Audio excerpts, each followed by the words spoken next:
За манайх ч одоо зах зээлийн нэртэй ингээд нэг социалист шахам эдийн засагтаа орон болчихсон. Тэрнийх нь 3.1-ээс дээшхэн зөвхөн төсөвт хамаардаг. Тэгээ төсвийн гүйцэтгэлийг ярьж байна. Өчигдөр төсвийн гүйцэтгэлийн материалын хэдэн хуудас чинь ийм цаас ирээд өнөөдөр одоо хэлцэд. Ер нь жилийн жилд ингэдэг учраас бид нарын энэндээ дүгнэлт хийдгүү гүйцэтгэл дээрээ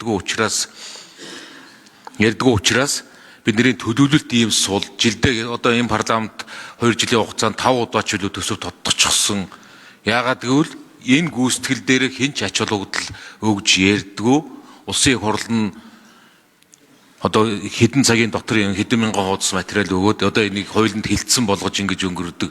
За энэ бол одоо үнэхээр бидний хувьд цаашдаа дүгнэлт хийх ёстой ийм л зүйл болчиход байна.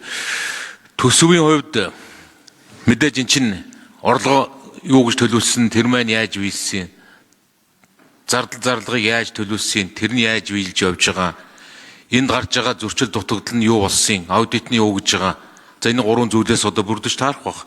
Төсвийн орлого ярихвал 25 онд 937 тэрбум төгрөгөөр төсвийн орлого тасарч, дээр нь тасарсан орлогыг дээр нь нэмээд 270 тэрбум төгрөгийг төрийн өмчт компаниудаас 20 дараа оных нь татвараас суутгаад ингээд уучлаад авчихсан. Орлого талд нэг иймэрхүү хөтөлбөр тоонуудад. За зардал талд ярихлаар одоо 200-300 төсөвт суучихсан хөрөнгө оруулалтын ажил нь 500-600 тэрбумаар одоо гэрэн хийгдээгүй.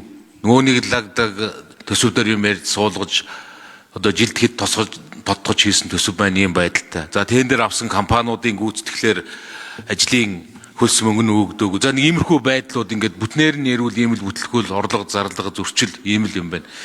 Эндээс би нэг аудитаас нэг хоёр зүйл асуух гэдэг л да. Энэ аудитын өгсөн дүгнэлтэн дээр өмнөх онд өгсөн 29 зөрчил дээр зөрчлийн 65% нь биелээгүй.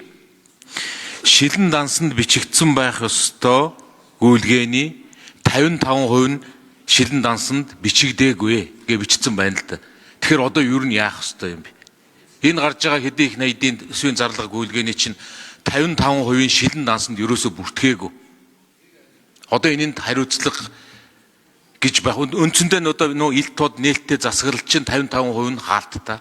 30 хэдийн их 80-ийн чинь 55% нь хаалттай гэдэг. Тийм л нөхцөл байдалтай төсвийн зарлага энд. За дахиад нэмээд сангийн сайдаас энэ 1.7 их 80-ийн ханшийн зөрүүнээс 1.7 их 80-ийн одоо алдагдал хүлээсэн. За энэ цаг. За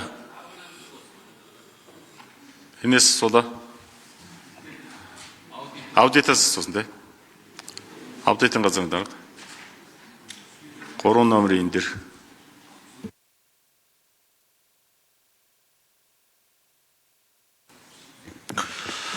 Цогтөглөгчний асуултанд хариулъя. Үндэсний аудитын газар Магнас Сүрэн. Аудитын шийдвэрийн хэрэгжилтийг өнгөрсөн жилийн одоо аудитор тавьсан зөвлөмж, акт албан шаардлага, ийм үндсэн 3 төрөл за бусад 2 ингээд 5 төрлийн аудитын шийдвэрийн хэрэгжилтийг жилийн эцсийн одоо саяын аудитор жилийн дараа үзэж байгаа. За аудитын шийдвэрийн хэрэгжилтээр нэг 2 ийм асуудлууд зайлшгүй авч үзэх хэрэгтэй болж байгаа. За нэгдүгürt бол зарим зөвлөмж болвол нэг жилд багтаагаад хэрэгжихээргүй тийм одоо том хэмжээний асуудал хөндсөн ийм зөвлөмжүүд бас байгаа. Тийм зөвлөмжүүдийг бол бид нэр хэрэгжих шатандаа гэж үнэлээд ингээд дараагийн завсрын буюу дараагийн шатны аудитаар үзэхээр ингэж цаашаа явж байгаа. Шилэн данстай холбоотой асуудлыг бол энэ жил бид нэр дэд тайлангаар тусад нь оруулсан. За шилэн дансны харьцангуй одоо зөрчил бол төсвийн ерөнхийлөн болон төвлөрүүлэн захирагч за шууд захирагчдын түвшинд бол харьцангуй багассан. Ер нь бол маш сайжирсан үр дүн болол за төрийн болон орон нутгийн өмчт компани төрийн болон орон нутгийн өмчийн оролцоотой компаниудын түвшинд бол сул байгаа гэдгийг бол бид нар энэ жил бол дүгнэлтэн дээр гаргаж ирсэн. За тэгээ энэ тал дээр бид нар мөн одоо аудитын шийдвэрээ гаргаад ингээд одоо араас нь хөөцөлдөж үр дүн тооцож ажиллана. За бүх аудитын шийдвэр дээр бол тодорхой хугацаанд хэрэгжүүлэх энэ бүх зөвлөмждөр бол тодорхой хугацаанд хэрэгжүүлэх төлөвлөгөө аваад тэр төлөвлөгөөг нь өдөр нэгтгэхэд шийдвэрийн хэрэгжилтийн газарлан дээр хяналтанд аваад ингээд араас нь хөөцөлтөө дараа дараагийн шатаараа үр дүнгийн тоосч ажиллана. За албан шаардлага акт бол тодорхой хугацаатай тавигддаг учраас тэр хугацаагаар нь бид нар одоо улаан гэрэл асаагаад ингээд нөгөө акт нь биелсгдсэн биелэгдээгүйгээр нь ингээд шууд ингээд тооцоо явдаг ийм одоо механизмаар ингэж ажиллаж байгаа.